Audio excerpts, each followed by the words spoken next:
bem? Esse é o primeiro vídeo da playlist Provocações. Se vocês já viram o vídeo de apresentação, vocês já sabem do que eu estou dizendo, né? Como vão ser subdivididas essas playlists, pelo menos de início.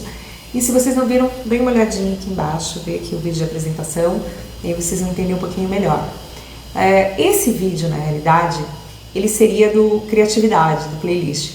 Mas aí eu comecei a conversar com as pessoas e disseram, poxa, o assunto é interessante, mas não para todo mundo.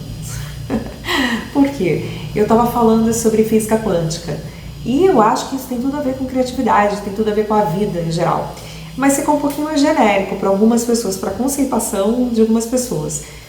Teve uma pessoa em especial que me disse assim, meu Deus, mas como que as pessoas vão utilizar isso de forma prática para fazer um quadro, por exemplo? E aí eu digo o seguinte, não é para fazer um quadro, é para fazer todas as coisas também um quadro. Se a gente pensar fora da caixinha, para alguns conceitos que a gente tem que já estão ultrapassados, a gente tem uma condição muito maior de entender que a gente é protagonista do mundo e fazer a nossa parte. Essa pesquisa que eu fiz foi do Amit Goswami, né, também do Fritjof Capra, de física quântica. Então a janela visionária, né, do Amit Goswami, e também o ponto de motivação do Fritjof Capra. E aí eu estava com medo de ficar muito denso se estivesse no meio de criatividade. Ali eu vou dizer alguma coisinha assim porque eu prometi, promessa é dívida. Se eu disse que eu ia dizer, então eu vou dizer. Mas um pouquinho mais aprofundado aqui, tá bom? Por que esse conceito é interessante de física quântica? Parece que foi uma coisa tão batida e aí as pessoas dizem, você pode conquistar o que você quiser. E você fala, meu Deus, mas não é assim. Eu já vi O Segredo, né? Eu já vi alguns filmes que mostram que a situação, na realidade, não funciona na prática. E agora? Mas aí é que tá. Eu acho que a gente tem uma falta de diversas coisas, né? E principalmente eu, tá? Eu vou falar por mim. A disciplina. Eu tenho disciplina para algumas coisas, não tenho para outras. Eu tenho uma tendência a querer ir por um caminho que eu escolho, mas muitas vezes o meu inconsciente tem alguns mecanismos, alguns programas que me impedem de seguir aquele caminho. Então a gente tem que ir descobrindo todas as travas que a gente guarda lá atrás, que a gente guarda interiormente, que nos impedem de seguir. E aí, quando a gente entende certos princípios, não é só entendê-los racionalmente, mas é introjetá-los. E a gente entende também quais são as nossas fraquezas, quais são as nossas falhas que nos impedem de dar sequência àquilo que a gente deseja. Então a gente casa alguns conceitos, né? Casa alguns conhecimentos e aí a gente vê as nossas dificuldades, tenta superá-las para poder então atingir certos resultados. Então eu acho incrível, acho super, hiper importante. E a nossa sociedade, infelizmente, não tem sido muito criativa. Por quê? Porque os valores que têm sido propagados são os valores do patriarcado. Os valores patriarcais. Aí você se diz assim, bom, mas o que isso tem a ver, Carla? Agora você vai dar uma de feminista? Não, eu detesto feminista, eu detesto machista, eu detesto tudo que é ista. Eu detesto todos os extremos, todos os excessos. E detestar também é uma forma de ser extremista. Porque eu posso dizer, eu não gosto, eu não simpatizo. Então deixa eu ver se eu jogo fora o meu lado extremista também. Mas é fato que o equilíbrio é que nos leva para frente, é que nos traz resultados positivos e importantes. Pensar no feminino e pensar no masculino e ter um casamento ali equilibrado é que é importante, porque algumas qualidades masculinas são importantes em certa hora e outras qualidades femininas são importantes. E nós, como seres espirituais, encerramos as duas. Nós nascemos num corpo feminino, masculino, no meu caso feminino, e a gente tem as duas qualidades intrínsecas. É lógico que normalmente nós temos uma prevalência de uma qualidade sobre a outra de acordo com o sexo biológico, mas nem sempre é realidade. O importante é que a gente descubra o equilíbrio disso, né? Não tanto para o céu, nem tanto para a lua. Mas voltando então, porque parece que eu me perco no meio desse caminho, mas não é isso. É que a importância da física, se eu falo assim, física quântica, é que a física clássica dominou o nosso pensamento, a nossa forma de pensar e ver o mundo por 300 anos, aproximadamente. E ainda continua exercendo influência. Quando a gente conta esses 300 anos, Na realidade, a gente estaria pensando em 1600, 1700 e 1800. Mas lá atrás tinha alguma coisa? Tinha, porque a coisa não é pronta e acabada. Acho que a influência começa um pouquinho antes, mas ela se determina uma certa hora, né? Porque aí a filosofia, por exemplo, de René Descartes se espalhou com os conhecimentos científicos, né? A gente pensa em Kepler, Nicolau Copérnico, Isaac Newton, que daí ele é mais ou menos um baluarte da ciência, né? Ele traz mudanças que são bastante significativas, além de ser um ápice, né? Culminando com outras descobertas anteriores, e um momento que as pessoas estão prontas para aceitar aquilo. E René Descartes, ele foi responsável, aquela frase que é dele, né, penso, logo existo. Então, quando ele trouxe a filosofia, é que dizia o seguinte, em termos gerais, tá, porque ela é bem mais complexa, eu vou tentar dar uma resumida, que na realidade o mundo todo pode ser interpretado pelo método científico que foi o que ele criou, ou seja, você decompõe as partes de toda e qualquer coisa que te cerca, por exemplo, do ser humano, dos bichinhos, das coisas, do céu, da terra, né, do universo, e aí você começa a entender, porque tudo funciona como a perfeição de um relógio. E aí você vai dizer, mas é assim, cara? Não, calma, senta que lá vem história. Isso é a física clássica, isso é a filosofia de René Descartes que foi espalhada, tanto com o pensamento dele, claro, né, mas quanto com as descobertas científicas. E aí o que é importante é que ele entendeu que, além dessa questão de você decompor as partes para entender o todo, é que todo o universo e nós, né, nosso corpo, o corpo dos bichinhos e todas as coisas, elas funcionariam tão perfeitamente como um relógio. É como se as leis tivessem sido criadas, né, e essas leis são imutáveis, leis da física, as leis da matemática e outras leis que as ciências assim foram subdivididas, antes elas andavam muito mais juntas, né? E aí foram subdivididas e houve o cúmulo de todas as especializações, uma coisa não interferindo em outra, método científico que era sempre decompor em todas as partes e entender que tudo poderia ser explicado. A gente alcançou um avanço muito grande com tudo isso, porque o homem conseguiu chegar até a Lua, ou seja, a gente pôs o homem na Lua com os cálculos, com precisão. Tem gente que diz que não, pode ser que não, né? Que prova o contrário, provaram que sim. Será que alguém consegue provar o contrário? Não sei. Mas o que eu quero dizer é, nós temos hoje uma tecnologia super, hiper, amplamente desenvolvida, magnífico, maravilhoso, só que o grande problema é que os postulados que dizem que a matéria, diz que a matéria é inerte, né? Diz que a substância de todas as coisas é material, inerte, não é desprovida de vida, as coisas são individuais e separadas, nada anda junto.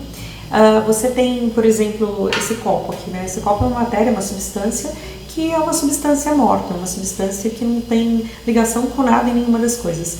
A minha vida é separada, apartada do meu corpo, né, pela filosofia de René Descartes, então ele separa a mente do corpo, e aí o corpo não é nada, né? E a vida morreu, acabou, não adianta você rezar, né?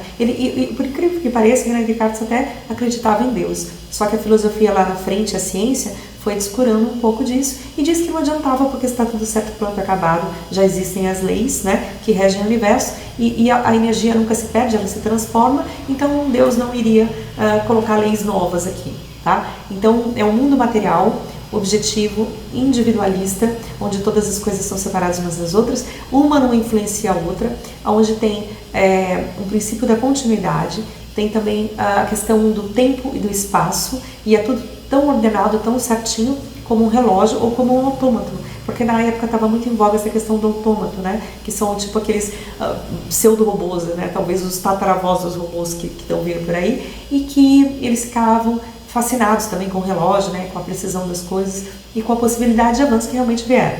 Mas você querer colocar isso para todas as ciências ou até para a nossa forma de vida é deveras complicado, e essa pode ser a razão, se não a razão do caos do mundo, até com os valores também que vieram junto, né, os valores do patriarcado, mas em demasia, né, você fala assim, valores de domínio, de controle, dominação pela natureza e não proteção à natureza. Tá bom, mas agora nós vamos dar então continuidade e vamos comparar o que aconteceu no começo do século XX. No começo do século XX, gente, foram estudar os cientistas, os físicos, começaram a se debruçar sobre a física quântica. Aí você fala assim, o que é isso e por que isso, por que esse nome? Na realidade, o que eles foram fazer ali, eles foram estudar o mundo atômico e subatômico. E aí eles tiveram uma surpresa inacreditável. Eles viram que os princípios da física clássica não se aplicavam ao mundo atômico ou subatômico, né? Quer dizer, não é um ou outro, um e outro, né? Que é o mundo dos átomos e das partículas, então são subatômicas. Bom, e por que não? O que aconteceu? Qual foi o fruto dessas experiências? E por que isso vai ser importante, vocês vão ver logo a seguir. Bom, primeira coisa que eles entenderam, não sei se foi a primeira, tá? É pelo menos a primeira que eu me lembro das coisas que eu vi que eles entenderam, é que essa questão de localidade, né, que é um dos postulados da física clássica, é que as coisas influenciam as outras desde que elas estejam próximas, senão elas não podem se influenciar. Pela física quântica não, é o princípio da não localidade, porque você pode, por exemplo, separar dois elétrons que estão juntos, né? E aí você separa a distâncias inimagináveis, por exemplo, daqui até a China, vamos pôr no Japão, né? E aí, beleza, o que acontece? Quando eles são pares, que um funciona de forma positiva e o outro de forma negativa. Quando você está observando, por exemplo, no Japão, e você vê o movimento que ele está fazendo aquele elétron, e a outra pessoa está observando aqui, ela vai te relatar que funciona exatamente no seu oposto. Então, não importa onde esteja, eles estão exercendo influência um sobre o outro. Isso é fantástico porque quebra com a questão da localidade, ou seja, os fenômenos são não locais, estão ligados, tudo está ligado, independente da distância. Depois tem a relação do tempo também, a relação do tempo que tem a teoria da relatividade de Einstein, que ela explica um pouquinho da questão temporal, né? Questão tempo-espaço, porque a teoria da relatividade diz que tempo e espaço são relativos. E aí você fala, gente, mas como assim? Como assim é que tempo e espaço não são coisas certas, prontas, acabadas, definidas, né? E aí tem um mapa que se chama, se não me engano, quadridimensional, que sai da terceira dimensão. Você tem que analisar as partículas subatômicas não no tempo e espaço, tá? Porque elas podem viajar nesse mapa quadridimensional, tanto para o passado quanto para o futuro, assim como pode viajar para todos os lados na questão espacial. Então é muito louco, né? É fantástico como você pensa que essas partículas subatômicas, elas têm condição de ir para o passado, elas não vão só para o futuro, elas não têm só esse segmento para frente, elas têm o segmento para o passado. Mas, gente, como assim? Bom, então tá, mas tem coisa mais fantástica, mais louca, ainda mais interessante. Sabe o que é isso? É assim, ó, tudo é feito de átomos. Você fala, gente, mas eu lembro que eu estudei isso lá atrás, agora você vem com essa bobagem, essa baboseira, será que ninguém foi para a escola aqui não? Todo mundo só sabe isso. Tá bom, beleza. Mas vamos pensar o seguinte. Eu tinha uma dificuldade lá na escola, eu não sei se era mesmo de vocês, que eu falei assim, gente, como é que o átomo se casa com a célula? Parece que um existe numa matéria, né, em biologia, o outro vai existir na física, se não me engano, no átomo ali, na química talvez, né, que são os elementos do átomo, que a gente vai estudar isso. Mas como é que uma coisa casa com a outra? Se é da química, como é que vai com a física? O que você quer dizer com tudo isso? Tá bom. Eu vou falar o que eu entendia que era estranho ali, que eu não conseguia entender direito. É porque assim, ó, se você vai numa divisão, numa divisão ínfima, se eu tivesse um super hiper microscópio aqui na minha frente, que eu pudesse ver todas as coisas, né, ter uma visão maravilhosa com ele, então eu vou ver que as partículas pequenininhas, elas são tudo átomo. E lógico que tá aí, tem universo subatômico, mas eu ainda não tô indo aí, depois eu vou, tá? Então todo o meu corpo, todas as coisas que eu tenho aqui, tudo que está atrás de mim, a estante que tem os livros, a parede, o chapéu, tudo é feito de átomo. Então, e os átomos são como bolinhas, né? Então tem milhares, bilhões, sei lá, quanto número de bolinhas que eu tenho por todas as coisas, todos os locais. Aí essas bolinhas que são os átomos, elas se unem em moléculas, né? Então os átomos eles diferem porque eles podem ser de um elemento químico ou outro, né? E eles se unem em moléculas e aí as moléculas elas se agrupam para formar as organelas, que são as estruturas pequenininhas das células, né? E aí as células se unem para formar os órgãos, por exemplo, o tecido, né, do corpo humano, que é o maior órgão do corpo humano, e vai se formando e outras coisas, e todas as outras coisas. Bom, então tá. E aí por que você foi tão longe? Eu vou mais longe ainda. Se tudo é formado de átomo, lembra do átomo que tinha aquele desenho que era vamos pensar no círculo, mais ou menos uma bola de tênis, tá? E aí vamos pensar que são círculos concêntricos, ou seja, um círculo pequenininho em volta do outro, que vai ficando maior. O primeiro círculo pequenininho, então é o núcleo, né? do átomo, que tem os prótons e nêutrons. E aí eu tenho as camadas, que são os círculos concêntricos que vão aumentando, que são as eletrosferas. Então eu tenho a primeira eletrosfera, depois tenho a segunda, terceira, e assim vai.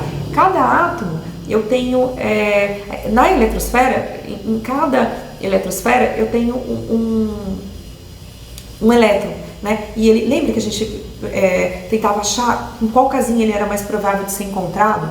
E aí a coisa mais interessante foi que ele, ora pode ser partícula e ora pode ser onda. Mas calma, senta que lá vem a história. Eu quero dizer assim, ó, esse átomo, ele tem a eletrosfera, que são as várias camadas, né, onde cada elétron tem a probabilidade de ser encontrado em cada uma das camadas, e aí tá tudo, eles estão girando bem rápido, né, esses elétrons aqui, e tem um só por cada camada, tá? Então tem um espaço vazio muito grande no átomo. Tem, né, os prótons e nêutrons ali no centro, que eles estão numa velocidade frenética, que é próxima à velocidade da luz, porque quanto mais confinado uma partícula subatômica, mais rápido ela vai girar, né? Então tá todo mundo girando ali de uma forma muito rápida, não é a mesma velocidade dos elétrons, não me pergunte quanto, porque eu não me lembro de ter visto esse dado, precisava citar um pouquinho mais. Mas o que eu quero dizer é que a maior parte é espaço vazio, tem pouca parte que é ocupado pelos elétrons. Então a gente tem todos os átomos, e todas as coisas têm os átomos, então a menor partícula de todas as coisas, que é composto, isso compõe todas as coisas, é a essência de todas as coisas, né? Então para juntar, para fazer outras coisas, tem que ter muitos átomos, né? Tudo feito de átomo. Se o átomo é a maior parte do espaço vazio, então quer dizer que a gente tem uma ilusão da densidade da matéria, ou seja, nada é material, nada é estático, nada é duro, sólido. Sólido é a nossa percepção das coisas pelo corpo que a gente carrega, pelas informações que a gente tem na mente, pela vibração, pela frequência vibracional que a gente tem. Mas uma coisa a mais, o que eu estava falando, que é assim, as partículas subatômicas, uma outra coisa que foi descoberta é que elas têm uma natureza dual. Ela ora se manifesta como partícula e ora elas se manifestam como onda, ou seja, energia. Então imagina que que num dado momento, todos os elétrons e as outras partículas subatômicas, elas se manifestam como onda. Significa que nessa hora, nada é substância fixa, pronta e acabada, apesar da nossa percepção de que seja. Ou seja, a gente vive numa grande ilusão, né? A grande ilusão de Maya, né? Segundo os hindus, se não me engano. Aí você fala assim, bom, mas e aí? E aí, que significa o seguinte, primeiro, essa coisa que a gente tem que acabar de pensar, que está tudo pronto, acabado, que é tudo material, tudo já existe, já foi feito, não tem mais o que se fazer, tá? Segunda coisa, olha, quando a gente vai estudar os elétrons, a gente percebe que eles reagem de acordo com a nossa observação, ou seja, o observador do experimento determina como o experimento vai reagir. Olha que louco, ou seja, nada está desligado, a gente está ligado a eles estão ligados a nós. Né? A nossa mente é que manda, é o observador que tem lá dentro que manda. Porque se você pensar em analisar um elétron como partícula ele se apresenta. Se você pensar em analisar como onda ele se apresenta. Então, é a sua consciência que determina o que vai acontecer. Né? Nesse mundo que não é material, a única realidade é a nossa consciência. Você fala, então a gente vive num mundo que não é real? Não é isso. É porque a gente, na realidade, tem que considerar a teoria da relatividade. E aí o que seria isso? Seria que o tempo e o espaço são importantes para as experiências que nós temos, para as vivências que nós temos, para o nosso crescimento interior, mas não são verdades absolutas. Como assim? Tempo e espaço são relativos, eles existem enquanto nós existimos, para a nossa existência, e eles são, enfim, eu não sei como, mas eu acho que a gente pode viajar no tempo. Por quê? E uma hora a gente vai descobrir, deve ter gente que já viajou, a gente vê muita coisa assim. O mundo é muito diferente do que a gente imaginou. Nós estamos correlacionados numa grande teia, tudo está relacionado com tudo. Nós não somos apartados uns dos outros, o nosso corpo é uma ilusão e verdadeiramente o ego traz essa máscara, faz com que a gente veja de forma diferente. Gente, eu aprendi muito lendo, né, o livro O Ponto de Mutação, do Fritjof Capra, A Janela Visionária, de Amit Goswami, dentre outros livros que agora não vou me lembrar, porque já faz bastante tempo, mas eu não me aprofundei tanto. Eu me aprofundei agora para poder trazer para vocês, porque eu fiquei maravilhada, achei incrível tudo isso, sabia que era importante, mas precisava estudar um pouco mais, porque até era uma necessidade do meu espírito entender. Porque a física hoje, ela está podendo explicar, podendo é ótimo no gerúndio, né? A utilização do gerúndio de forma massiva é um pouco chata, então vou deixar de lado. mas a gente está conseguindo. Será que eu caí na mesma coisa? Então, como eu estava dizendo aqui para vocês, a gente vive um momento ímpar da nossa história, da nossa evolução. Enquanto a gente tem muita mazela, tem muita coisa que está acontecendo, né? Até o Fritjof Capra, ele diz o seguinte, que está tendo o tecido social que a gente está vendo se romper. E é fato, né? Porque a gente tem muitas tragédias, a gente tem muitas pessoas cometendo suicídio, diversas doenças, desespero, catástrofes naturais. A gente está num ponto crítico, né? E ele até lê o livro, né, gente? Vai lá, pega o livro, lê o livro que vocês vão ver que ele tem muitas propostas, que ele maravilhosas, assim, que ele fala por quê? Porque na verdade a gente tem que enfrentar uma mudança de consciência. Mas aí ele vai dar exemplos melhores e vai explicar como... eu estou falando não passando de física quântica, né, do que eu aprendi ali no livro, mas ele, com certeza, o livro é insubstituível. E até porque eu estou usando a parte geral que eu usei de outros livros. Então, galera, é o seguinte, apesar de todas as mazelas sociais que a gente tem, a gente está tendo uma oportunidade muito importante nesse momento, que a ciência está conseguindo se aproximar da espiritualidade. A ciência tem um casamento perfeito, porque a física clássica tinha os conceitos que iam totalmente contra a qualquer filosofia, a qualquer tradição mística, né? E todas elas se casam no final. As tradições místicas podem falar de forma diferente, mas elas têm o mesmo cerne, elas têm a mesma essência, elas dizem a mesma coisa, né? E aí a ciência hoje, a ciência pelo menos, a filosofia quântica, né, que estuda as partículas atômicas e subatômicas, tem outras leis, né, que regem, e essas leis, elas são exatamente a mesma coisa, olha que louco, da espiritualidade, das filosofias, né, tradicionais, então as filosofias místicas.